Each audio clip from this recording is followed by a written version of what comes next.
Hello my soccer universe. Yes, the midweek was mostly about the Europa League final. However, we did have also some promotion and relegation action in France and Germany and in the Netherlands. But we also had the playoff in the Netherlands with quite an impressive result by Twente. And I also owe you the results from round 37 in the Premier League that happened on Monday and Tuesday, which of course have also a few implications for the Champions League. So I would say let's dive right in this short recap.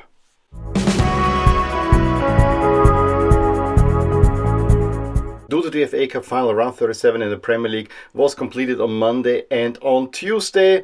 And on Monday, Brighton took pole position for 8th spot, grabbing at 8th spot with a 3-2 win over champions Liverpool. Liverpool, though, had twice the lead through Harvey Elliott and Szoboszlai. However, Ayari equalized in the first half, and then Mitoma and Hinchel would turn it around in the second. Palace, meanwhile, followed up the historic triumph over Manchester City with a 4-2 home win over Wolves in a game that really didn't have much bearing on it. Edin Nketiah turning around an early deficit in the first half still. Then Chilwell extends it to 3. Strand Larsen pulls one back, and Eberechi Eze gets his customary goal as well. But probably the most important game was City taking on Bournemouth. After the big disappointment of the FA Cup final, City hit back with a big 3-1 win. Omar Mamouche scoring a screamer.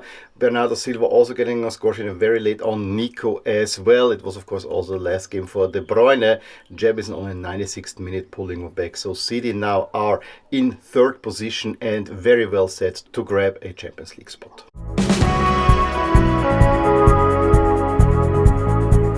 In France, we already knew that Lorient made a comeback into Ligue 1 by winning Ligue 2, and also Paris FC make their maiden voyage into the top tier, playing in a stadium that is literally next door to the Parc des Princes. So that's going to be very interesting derby matches. So we will have a Paris derby. Don't think we had this in a long time in Ligue 1. And during the week, we also had the playoff, which decides whether we will have another promoted team, Metz, or if Reims can survive. Reims, of course, have to play the cup final this Saturday as well, so it's a very dense program. They of course will play against Paris Saint-Germain.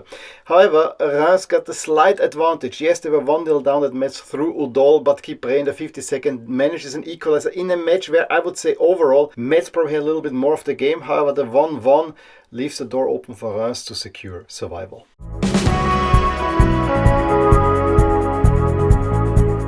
Next year's German Bundesliga will celebrate the comeback of two massive clubs. Köln win the Zweite Bundesliga and return to the Bundesliga after a 1-year hiatus. However, the big story, of course, is Hamburg or HSV being back after 7 years and some real comical failures along the way in the Bundesliga, given that they had been the longest running team in the Bundesliga. That is actually a very happy return, and we will have a Hamburg derby there as well. And then the last spot in next year's Bundesliga is decided between two village clubs, if you would like. Heidenheim we already know, but Elversberg, it's an even smaller village in the Saar region, so close to France, that doesn't even have a railway station. That means a whole lot in Germany. But Elversberg have been a sensation, very offensive, very unorthodox football, and they even had a 2-0 lead in the first leg of the relegation away from home at Heidenheim through Petkov and Aslani. However, in the second half, Siersleben and Honza within 2 minutes managed an equalizer, so all to play for between these two village clubs.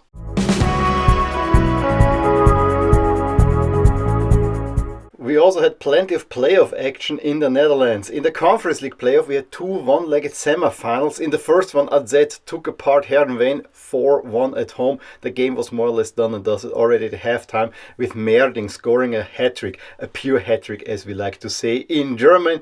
Penetra even makes it 4-0 before Niculescu pulls one back in the 74th minute. Overall, AZ, who are the top seed, will then host the final. And in that final, they will face, as expected, Twente. However, that was anything but straightforward. It was an overtime win, but there's more to it. I mean, Twente, who were favored over Nijmegen, took a lead through Sadilek in the 16th minute and largely controlled the game. However, Van Hoerenbeek gets sent off for an absolutely atrocious foul, and so Twente have to play with 10 men. And of course, Nijmegen come back. Sano and Van Krooij turned around by the 55th minute, and they look like they're going on to the playoff final. However, Stein in the 62nd gets the equalizer as well, and then the game goes all the way to overtime where a 10-man Twente finds a winner through Taha, who had just received a yellow card 2 minutes earlier as well after Van Rooij assist. Absolutely mad stuff. This was a super effort, and now Twente have to go to Alkmaar to potentially qualify for the Conference League next season. But we also had the first legs of the semifinals of the promotion relegation playoffs. And before we go into these, we know that Volendam and Excelsior, who had been just relegated last season, are already back in the Eredivisie. So it's for this last spot. And in the first leg, Den Bosch and Telstar, two Eredivisie teams, played on a 0-0 draw, whereas Willem II, the one in the relegation spot, went to Dordrecht and lost 2-1. So they have to make up a deficit. And as of late, this playoff team usually has gotten relegated. So let's see how this will pan out. The return legs will be played in this evening. Well, that was it with the short recap. I actually am really impressed by what Twente did against Nijmegen with 10 men winning. That's pretty impressive. Also, I'm very happy to see two big names back in the German Bundesliga. Köln and Hamburg are two teams that just belong there. And in a way, I'm also looking forward to this last match day in the Premier League, where it could actually get quite dicey of who will snatch the last Champions League spots. In any case, please let me know your thoughts on all these matches in the comments below. Give me a thumbs up if you enjoyed this video. Subscribe to my channel if you want to see more. I'll talk to you soon about more things in my soccer universe. Bye! Hey there, I really hope you enjoyed this video, and if you did, here are some videos and playlists that you may enjoy too. Also, please consider subscribing to my channel and hit the little bell icon so you get notified whenever something happens in my soccer universe. And with that, have a wonderful day. Bye!